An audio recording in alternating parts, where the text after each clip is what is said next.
बाबा की रात रात में नंद बाबा की दाढ़ी हो गई नंद जी की अंगना में बज रही आज बरात नंद जी की अंगना में बज रही आज बरात नंद जी की अंगना में बज रही आज बरात हो ससुबार बधाई लो ससुबार बधाई लो दादा बार नंद जी की अंगना में बज रही आज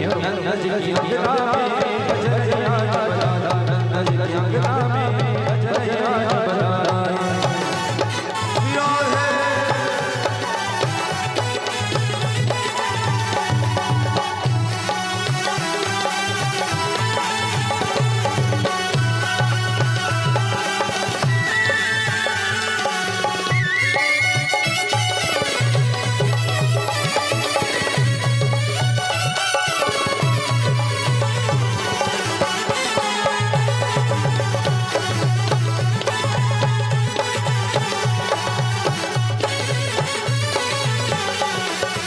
साठ साल के बूढ़े देखो हो गए आज जवान हो गए आज जवान साठ साल के बूढ़े देखो हो गए आज जवान हो गए आज जवान हो नाचे कूदे धूप मचाया नाचे कूदे धूप मचाया काली नंद जी की अंगना में बज रही आज बरात नंद जी की अंगना में बज रही आज बरात नंद जी की अंगना में बज रही आज बरात नंद जी की अंगना में बज रही आज बधाई। नंद बाबाची दाढी पिकलेली आहे तरी सुद्धा नंद बाबाला गोपाळ म्हणतात. आजच तुमचं लग्न झालेलं आहे असे तुम्ही दिसायला लागले. किती छान शृंगार केलाय तुम्ही. पण बाबा असं जाता येणार नाही बरं का. मुलाला बघायचं असेल तर तुम्हाला नाचावं लागेल बाबा. बाबा म्हटले काय सोंग मानलंय माझं. एक तर कपडे नवीन घालायला लावले. अरे 1 तास झाले माझ्या मुलाला बघायची वाट पाहतो मी. आता म्हणता नाचावं लागेल. 80 वर्षात कसं नाचता येईल. नाही बाबा त्याच्याशिवाय आम्ही पुढे जाऊ देणार नाही तुम्हाला. सगळे गोपाळ आमच्या नंदबाबाला नाचवतात. नंदबाबा नाचतात. आता म्हातारा माणूस कसा नाचत होता. आता तरण्या पोराला नाचणं थोडं व्यवस्थित जमेल. पण म्हाताऱ्याला नाचवलं तर ते कसं नाचत. नंदबाबानं नाचण्याचं म्हणजे नाचता तर येतच नव्हतं पण नाचण्याची कला म्हणजे नंदबाबाने एक काम केलं. डोक्याला असा हात लावला. एक हात कमरावर ठेवला आणि ठुमुक ठुमुक नाचू लागले. चित्र डोळ्यासमोर आणा. एखादा म्हातारा माणूस कसा नाचत असतो. आता ते नाचत असताना नंदबाबाजी स्वतः हसायला लागले. याच्या आधी कधी आनंद एवढा झालाच नाही ना. स्वतः नाचणारा पहिल्यांदा माणूस नाचत असेल तर तो स्वतःच नाचताना हसतो. नंद बाबाजी हसायला लागले. सगळे गोपाळ नंद बाबाजीकडे पाहून हसायला लागले. हात एक डोक्यावर ठेवला एक कमरावर ठेवला आणि ठुमुक ठुमुक नाचत आहे. एवढंच नाही यशोदा माता सुद्धा आपल्या पतिराजाला पाहते नाचताना आणि यशोदाही हसायला लागली. सगळ्या गवळणी नंद बाबाजीकडे पाहून हसायला लागले. सगळे गोपाळ हसायला लागले. एवढ्यात एका गोपाळाने घेतलं दही आणि टाकलं दही नंद बाबाजीच्या डोक्यावर. हे घे सगळ्या अंगावर दही. का दही टाकलं अंगावर. नाचताना आमच्या नंदबाबाजीला कोणाची नजर लागू नये म्हणून. ज्याने दही टाकलं त्याच्या डोक्यावर दुसऱ्याने दही टाकलं. जिकडे तिकडे दहीच दही पसरलं. जसा क्षीरसागरामध्ये विष्णू परमात्मा राहतो नंद घरामध्ये सुद्धा माझा कृष्ण परमात्मा अवतीर्ण झाला. म्हणून तिथेही जसा क्षीराचा सागर तसा इथे दह्याचा सागर निर्माण झाला. कारण की दही दुधाने सगळं घर भरलेलं. जिकडे तिकडे दही दूध प्रत्येक दही दुधामध्ये नाचायला लागलेला आहे. आनंद व्यक्त करायला लागलेला आहे. नंदबाबाजी समोर येतात. स्वतःच्या मुलाला पाहतात. गदगद झाले नंदबाबा. आणि आजपर्यंत जो आनंद नंदबाबाला नव्हता तो आनंद भगवंताचा चेहरा भगवंताचं मुखकमल बघून मिळालेला आहे. सगळ्या गवळणी कृष्ण परमात्म्याला एका झोक्यामध्ये झोपवतात आणि भगवंताला झोका देतात. कन्हैया झूले पलना निक धीरे झोटा दीजो. कन्हैया पलना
जड़ी जड़ी जग बन में पाला जड़ी जड़ी जग बन में पाला जड़ी जड़ी जग बन में पाला जड़ी जड़ी जग बन में पाला जड़ी जड़ी जग बन में पाला जड़ी जड़ी जग बन में पाला जड़ी जड़ी जग बन में पाला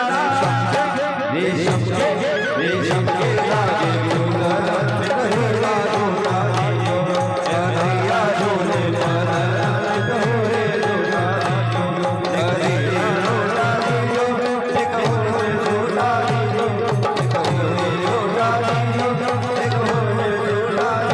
जोड़ा दियो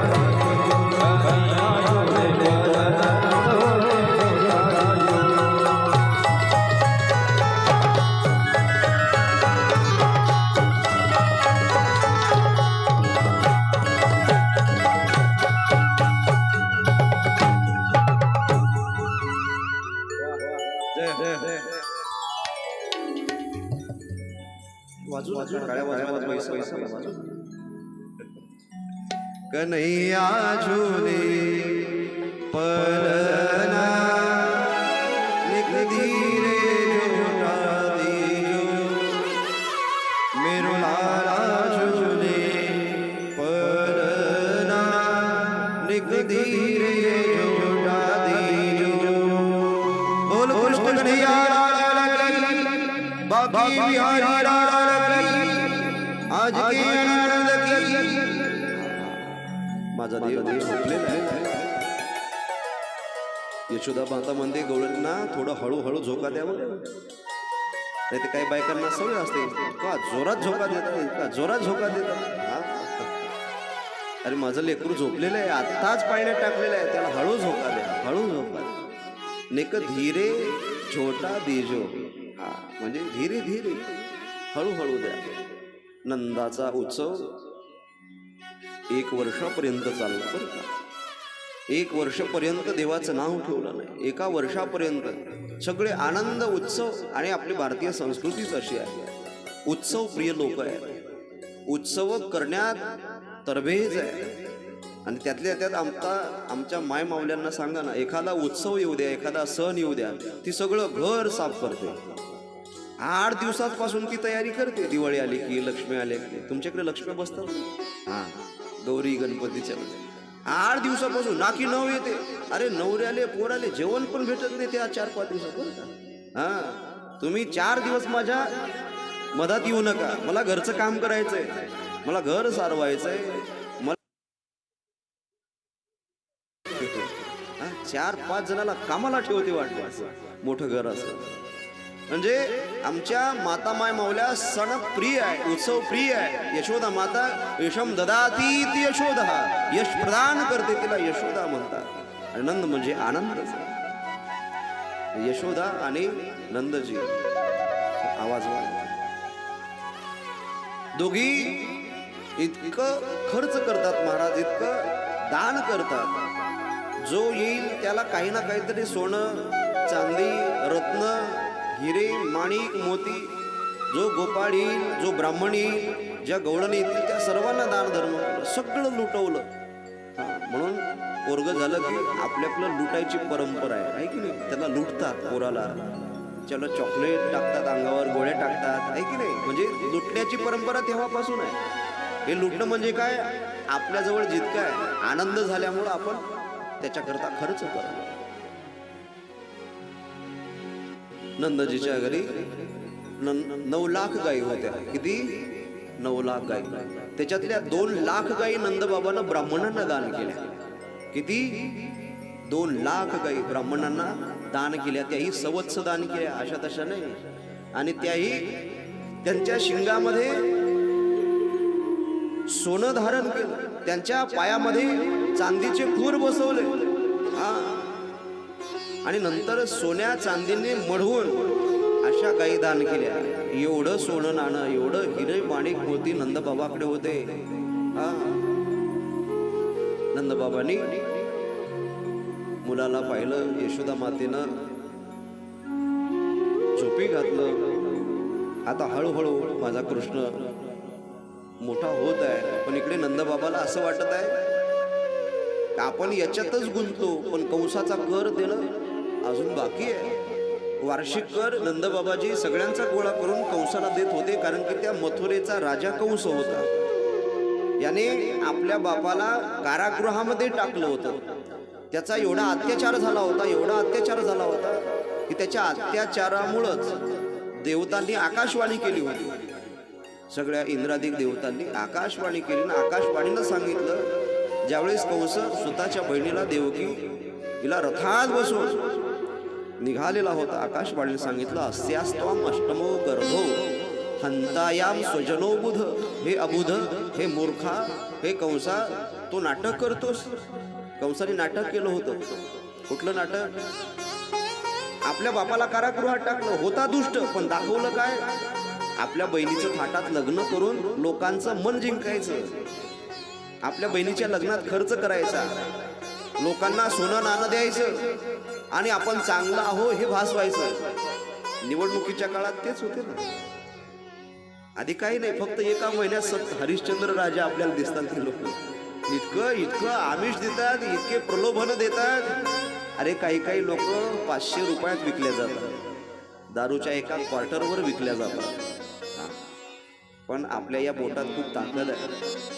जो तुमच्याकडे 5 वर्ष कधी डुंकूनही पाहत नाही, फक्त एका दिवसासाठी, एका क्वार्टरसाठी, 500 रुपयासाठी आपण स्वतःला विकतो.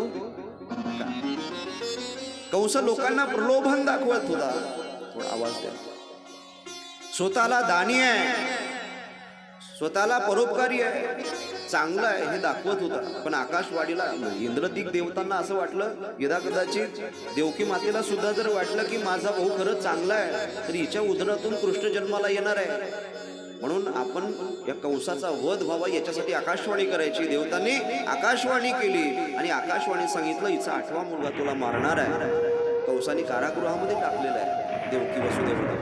6 मुलं मारले. 7वा मुला योग मायेनं नेला, रोहिणीच्या गर्भामध्ये प्रस्थापित करून दिला आणि तिथली माया घेऊन येतात वसुदेवजी. माया रडे करी आकांत माया आल्यानंतर कंसाने पाहिलं, अरे मुलाच्या रडण्याचा आवाज यायला पाहिजे, पण मुलीचा आवाज येतोय. काही असू द्या, 8वा गर्भ आहे ना, आपण जाऊयात. मुलगी मारण्याकरता कंस कारागृहात आला. ती मुलगी हातातून निसटली आणि कंसाला म्हणू लागले, कंसा अरे मला काय मारतोस? अरे तुला मारणारा माझ्याही आधी जन्माला आलेला आहे. तुझं लागी उपजला मजा आली. असा अदुष्ट असलेला कंस, त्या कंसाचा अत्याचार. पण कर घेण्याची प्रथा तेव्हापासून सुरू. अजूनही इन्कम टॅक्स ते काम करते, ईडी ते काम करते. राजा असेल तर राजाला कर देण्याची प्रथा आहे. म्हणून कर देण्याकरता वसुदेव नंदजी निघालेले आहेत.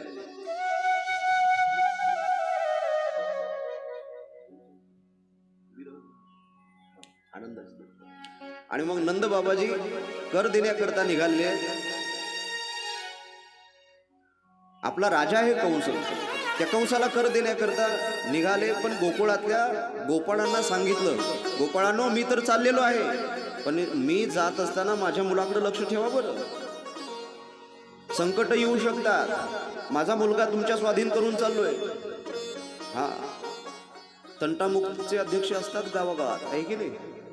ते काम नंदबाबा करत होते. गावात काही भांडण तंटा झाला, काही चोरी झाली, काही कमी जास्त झालं, कोणाचा वाद झाला, तर ते मिटवण्याचं काम नंदबाबा करायचे. पण आता मी नाहीये, म्हणून माझ्या पश्चात कर देण्याकरता मी मथुरे चाललोय. पण माझ्या पश्चात या गोकुळाची जबाबदारी मी तुमच्यावर सोपवून चाललो. या गोकुळाची जबाबदारी तुमच्यावर आहे, माझ्या मुलाची जबाबदारी तुमच्यावर आहे. म्हणून माझ्या पश्चात याचं रक्षण तुम्ही केलं पाहिजे. म्हणून सगळ्या गोपाळांना सांगितलं. गोपाळ म्हटले, बाबा काही काळजी करू नका, तुमच्या पश्चात आम्ही गोकुळातले लक्ष देतो. गोपान गोकुल रक्षाया निरुक्म मथुरागतः नंदः कंसस्य वार्षिक्यं करं दात् कुरु.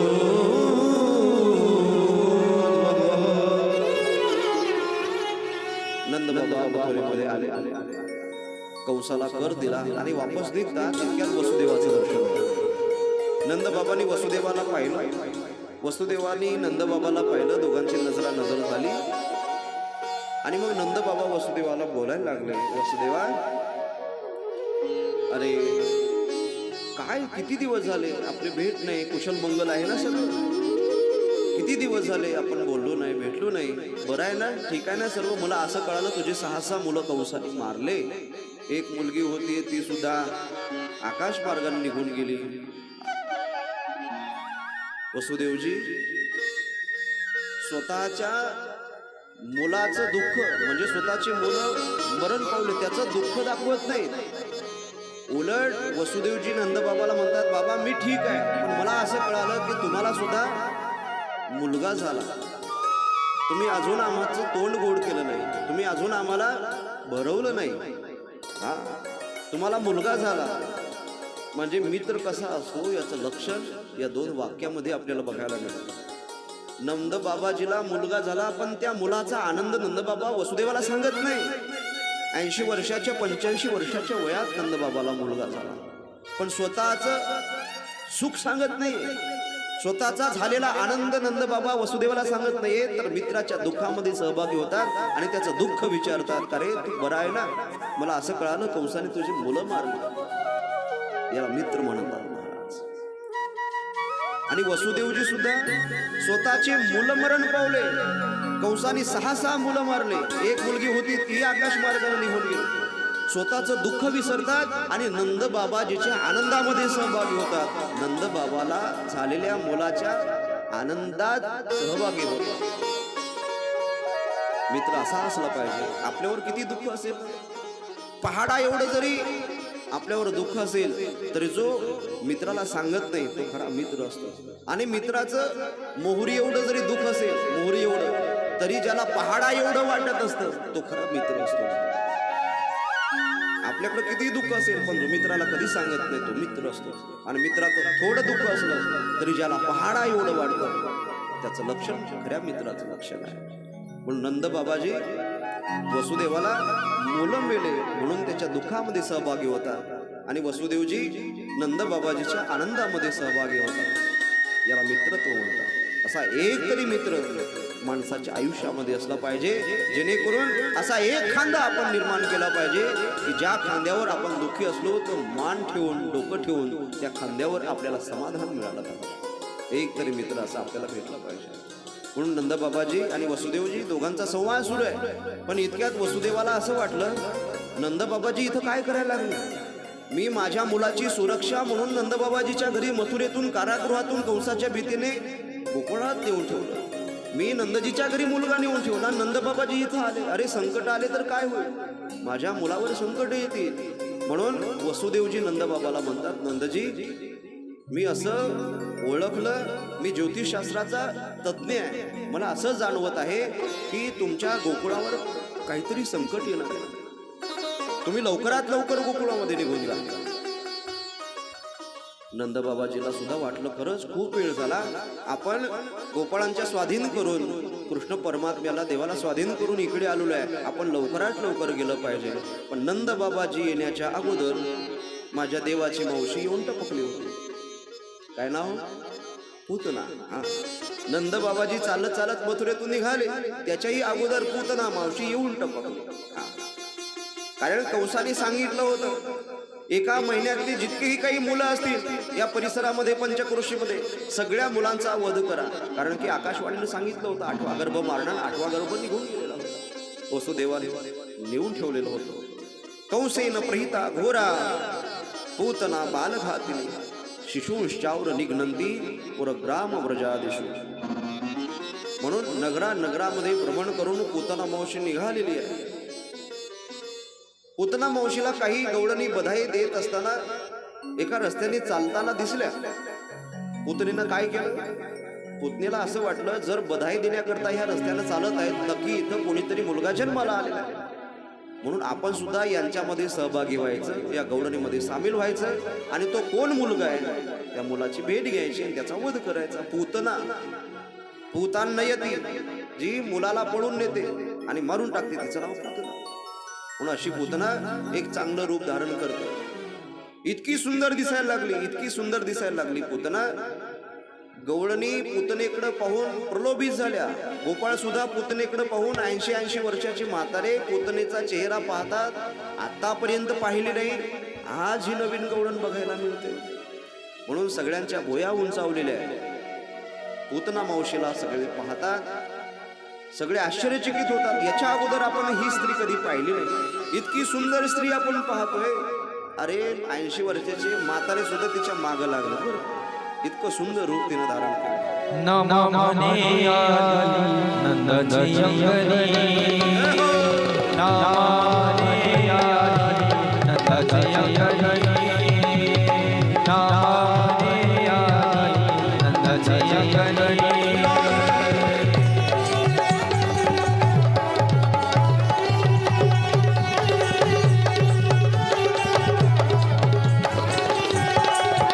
स्वरूप सुंदरी देवा गणा, स्वरूप सुंदरी देवा गणा, देवा गणा, देवा गणा. दीन गयाचे मारित सेवाळे, दीन गयाचे मारित सेवाळे, दीन गयाचे मारित सेवाळे.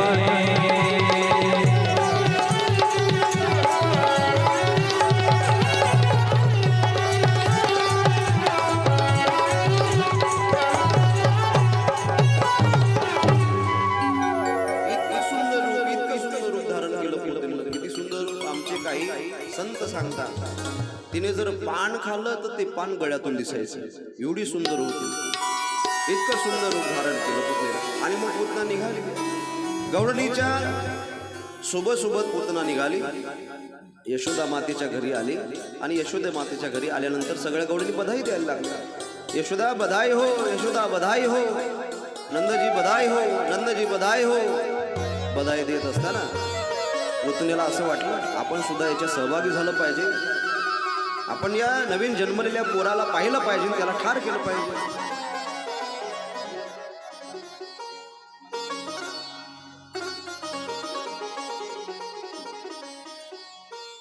पुतना गवळणीमध्ये सामील झाली. आणि गवळणी पुतणीला पाहतात, याच्या अगोदर पाहिलं नाही. यशोदा माता पुतणीला पाहते, तिनं चांगलं रूप धारण केलेलं आहे, याच्या अगोदर पाहिलं नाही. आता ही नवीन पाहुणी कोण आलेली आहे. पुतना कृष्णाच्या जवळ यायला लागली.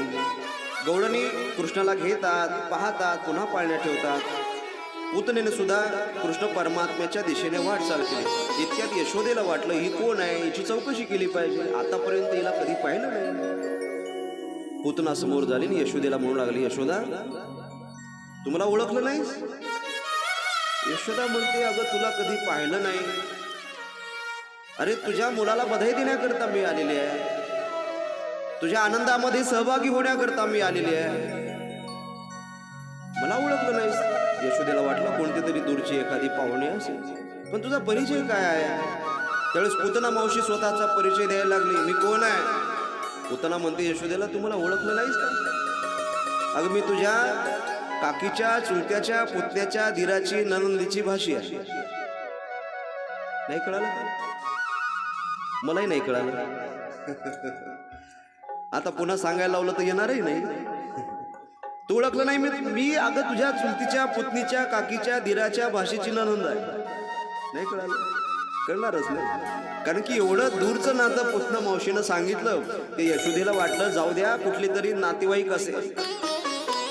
आपल्या मुलाला पाहायला आली, चांगल्या कामासाठी आली, आणि आपण जर हिला खोदू विचारलं, बिचारीचा अपमान होईल, निघून जाईल. मग पुतनेनं कृष्ण परमात्म्याकडे पाहिलं, देवाने पुतणीकडे पाहिलं. पुतनेनं ज्यावेळेस कृष्णाला जवळ घेतलं, माझ्या देवाने डोळे बंद केले. कृष्णाने डोळे बंद केले. का डोळे बंद केले, याच्या पाठीमागं ग्रंथकार कारण देतात. काय कारण देतात. पुतनेला पाहिल्या भगवंतानी डोळे बंद का केले. भगवंतानी मागचा जन्म आठवला. मागच्या जन्मामध्ये पहिला वध एका स्त्रीचंच करायचं काम पडलं. आणि हे बवणीचं गिराईक सुद्धा पहिल्यांदा आलं. पहिल्यांदा हिचा वध म्हणजे स्त्रीचाच वध करायचं काम पडतं. म्हणून मागचा जन्म आठवला. मागच्या जन्मामध्ये त्राटिकेचा वध राम अवतारामध्ये कृष्णाने केला.